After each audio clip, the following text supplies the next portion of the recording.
How about Glenn Schumann, fellas? We learned about his raise this week. Well-deserved.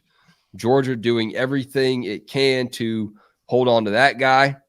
But to me, it just proves just how vital and just how, the factor of Schumann being another pea in the pod with Kirby Smart and everything that Georgia's running, and just how important he is to what Georgia wants to do and has done and wants to continue to do as long as they can keep that guy on campus. Mike Bobo and Todd Hartley and a handful of other guys also getting big pay raises. I'll tell you what, I think 805,000 to 1.9 million equals Glenn Schumann turned down Alabama. I think that's obvious at this point. I mean, I'm almost positive he turned down the Philadelphia Eagles too, but he had to turn down Alabama first. And I think that the raise he got from turning down Alabama, maybe he got a little bit more to turn down the Eagles. But man, if you're thinking about it, I mean, Glenn Schumann, you're 10, 15 years ago, I don't know how long it was, you're this whatever nerdy kid stepping in there to Alabama as a undergrad assistant, as a freshman, getting screamed at, worried about looking Nick Saban in the eye the wrong way one day, and now you're making $1.9 million as maybe one of the best defensive minds in all of college football. And that's one of the reasons in that draft I wanted Glenn Schumann when I got him. And he's a big part of why Georgia is where they are. And you don't pay a 33, 34-year-old guy that amount of money if he's not a big part of what you built there. And I don't know when he's going to become a head coach. 32, yeah. I mean, Jesus Christ. Turns 33 in 10 days. What am I doing with my life? What am I doing with my life? So tell me, we've touched on this before, how Schumann could potentially be, the foil for Kirby Smart at Georgia that Kirby was at Alabama, right?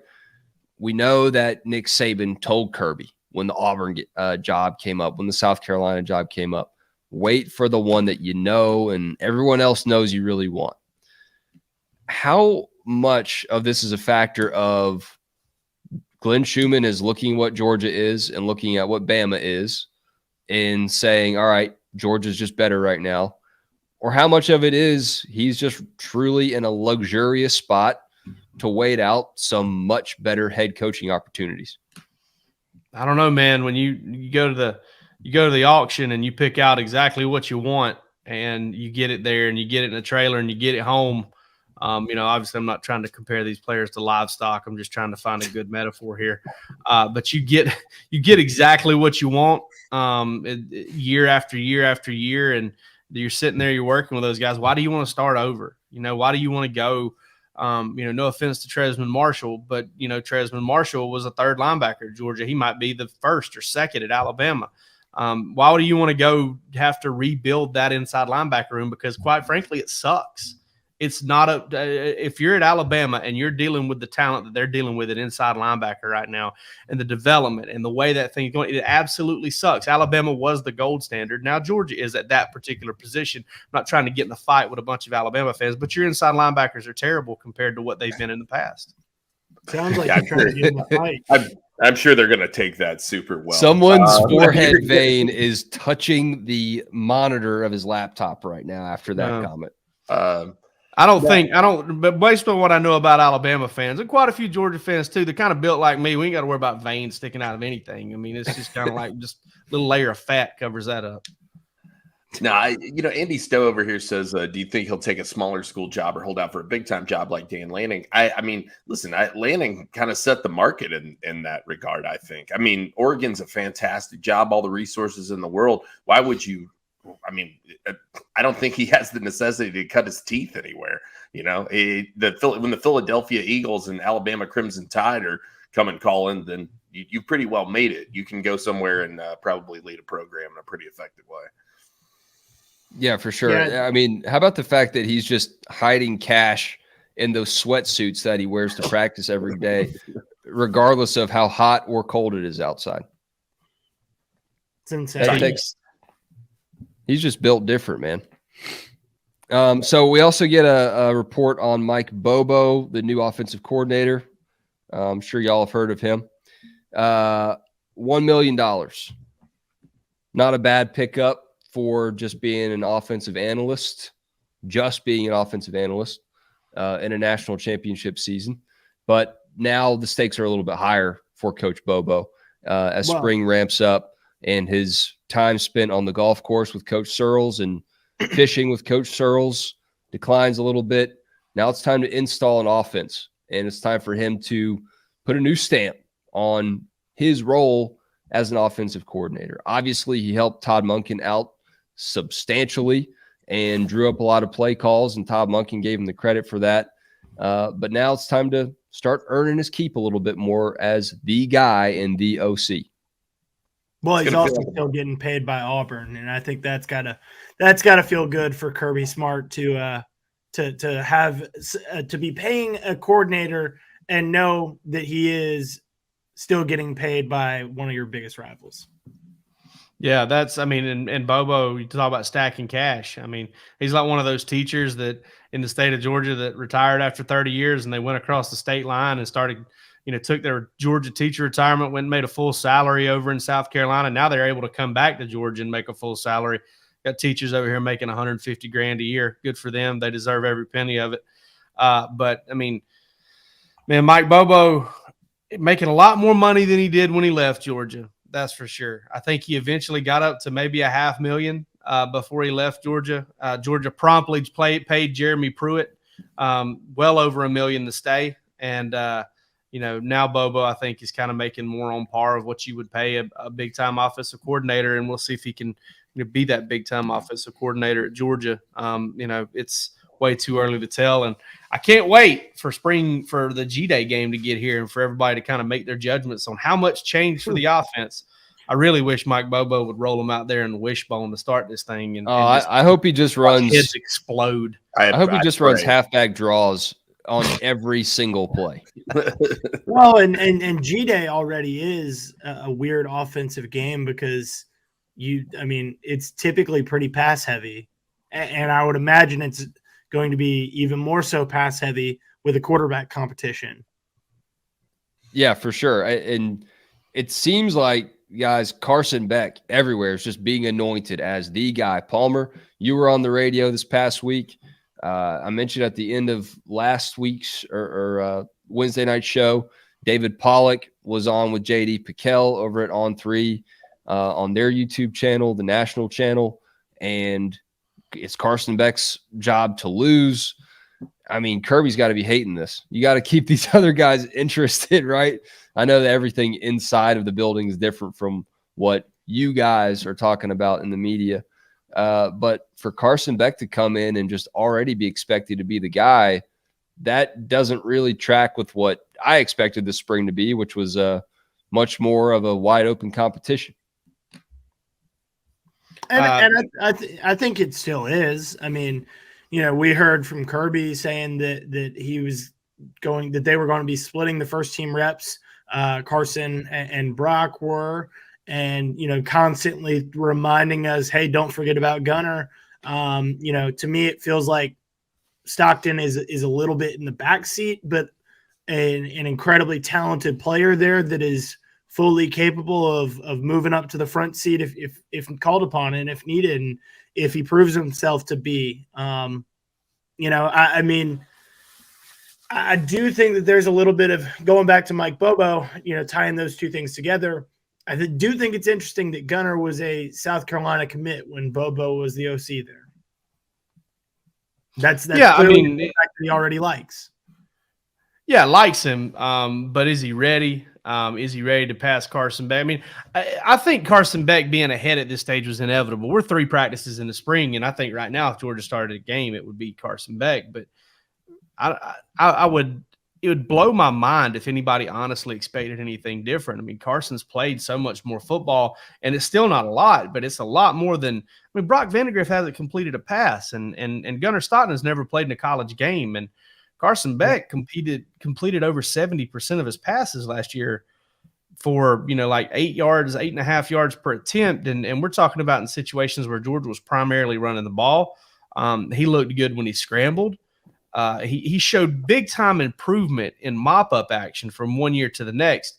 And it's mop up action, but the improvement was very noticeable. And he's going to be ahead for a while. Nobody's overtaking him next week or the week after or by spring drills or by the first week of preseason camp. I mean, I think the earliest you may hear of anybody kind of making a move or there being a real 50-50 split or there being a true dogfight for the quarterback position is going to be a couple 2 or 3 weeks into preseason camp. And even then, as long as Carson Beck continues to run just as fast as everybody else does in this race, he's going to win it because he's already a few lengths ahead. Well, and Jake, I do think that if one of these guys goes into the transfer portal, that'll obviously show a little bit of hey, who's ahead at this point. If one of those two, if Beck or Brock or Gunnar even decided to enter the transfer portal, not saying that that's what we're hearing is going to happen, but it's certainly a possibility in May. Yeah, it's a possibility for everybody. I mean, it's just the nature of that position. You got to get out, and if you're not getting the snaps, you're not getting the reps, you're going to be looking elsewhere, regardless of how much you love Georgia or what you think your situation may be. But no one's going to give us a hint or talk about that at this point in the spring. What do you think? Let's say Carson Beck is the guy. We've gotten glimpses of what his game looks like. How different will Georgia's offense look? Will not just because of Bobo, but just because of who Carson Beck is and who Stetson Bennett was. Do you expect a significantly different wrinkle or fold or any kind of change just based on Beck's skill set versus Bennett's? Not really. I don't think that's a driving factor because you saw him kind of succeed running a similar offense last year. I think the driving factor is, all right, Darnell Washington's not around. Are you going to run as much 12 personnel? I know there's some folks who think the world of Oscar Delp, but there's just a different dynamic there. And not only that, but you got Dominic Lovett and you got Ra Thomas and Lad McConkey and Marcus Rosenby-Jack's a name that, as I checked with sources, today is a guy that's, gotten off to a pretty quick start here in preseason camp. You got Dylan Bell and Arian Smith and these freshman wide receivers that, I mean, man, if you hadn't seen those photos Palmer put up from Thursday's practice, Tyler Williams is, there might be a little case of Men in Black here. There might be a little tiny alien up there driving him. I mean, that might be a vehicle of some sort. That cat's unreal. So, Georgia's got a lot more talent at wide receiver. I think the offense might be different because of so many other things than Carson Beck or Mike Bobo, which is going to be kind of wild if you think about it. But those two guys will be the lightning rods. It's going to be, sure. This looks different because Bobo's here now, or the first time Carson Beck throws an incompletion, it's going to be Bobo's fault. Palmer, did you take this picture? I did. Was this like a drill where they were working on one-handed grabs or? Yeah, okay. It was a drill, but it's better if you don't tell people that. Don't let the facts get in the way of a good photo. That's what I've always said. Mario Strobridge says a fullback will be good to keep the chain moving. I'll never get tired of the fullback jokes with Mike Bobo. People are going to – I pray to God he marches one out there during the spring game. I really hope – I hope they line up in his phone. I hope they line up in – they did it in 2005. I want to hear the crowd reaction, to be honest with you. Be very mixed. Imagine booing at the spring game. You're not going to hear as many boos as you just hear pops. It's just going to be pop, pop, pop. You see brains everywhere. Mars Attacks. Yeah. That's our second 90s alien movie reference. Sorry, Palmer. Yeah, no. Like 90s. What is that? So I lived briefly in the 90s. Briefly. Then you truly lived. I know we got a lot of this stuff behind a paywall. I don't want y'all to give everything away. You kind of hinted at Tyler Williams and his stature, but what really has been maybe not the storyline, because that seems too aggressive this early in the spring, But what really has just been the eye-popping note or detail that you've seen from this version of Georgia football as they turn the page into 2023? I don't know that there's been anything eye-popping, to be honest with you. We've only seen them that once. Tyler Williams is a pretty good-looking player. I'll say that. I'll say this, and it's somebody that I wrote a story about this week, but Andrew Paul being back out there was a really encouraging sign to me. Kirby told us that he was going to be out this spring, and then backtracked it a little bit and said, well, he's going to be out there doing individual, but not 11 on 11. He was pretty active participant in practice. Did have a big brace on his knee, but first of all, it was good to just see Andrew Paul out on the football field, suited up, be able to take a photo of him, because we didn't have anything but Roos's commitment day photos there for him.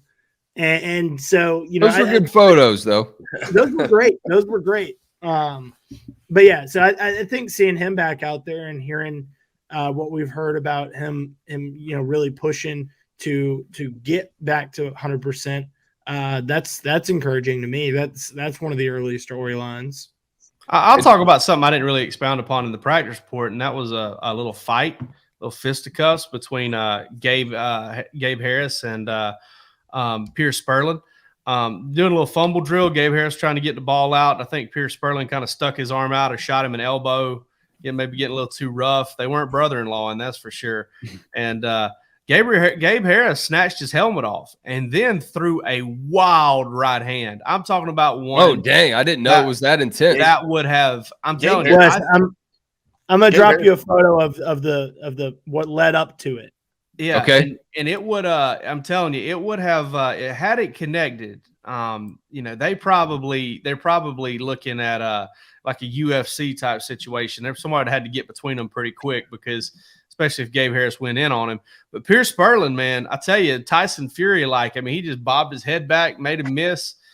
Never threw a punch himself, just kind of kept it calm and cool. Gabriel Harris backed off pretty good, but you could tell they were really getting after it that early, and a couple freshmen at that. Probably one of the, I don't know if I've ever seen one quite like that at practice. I would say that if I were Pierce Sperling, I would avoid fighting Gabe Harris. Again, Pierce Sperling is a good athlete, but he's a slight young man compared to Gabe Harris.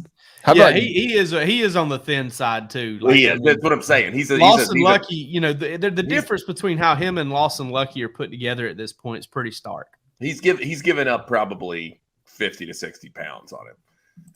Well, I don't know about that. I mean, Pierce Sperling weighs like 170. Yeah, Gabe in the number 29, reminiscent of Jarvis Jones. Let me pull this photo up that Palmer got. Speaking of new numbers, how about was it Roderick Robinson rocking the number 0 now? Yep. At running back. That's pretty sick. Another big O, because he's big. He's a big dude. Kendall told us, speaking of fullbacks, Kendall Milton told us on Tuesday that if Roderick Robinson kept eating, he may be a fullback.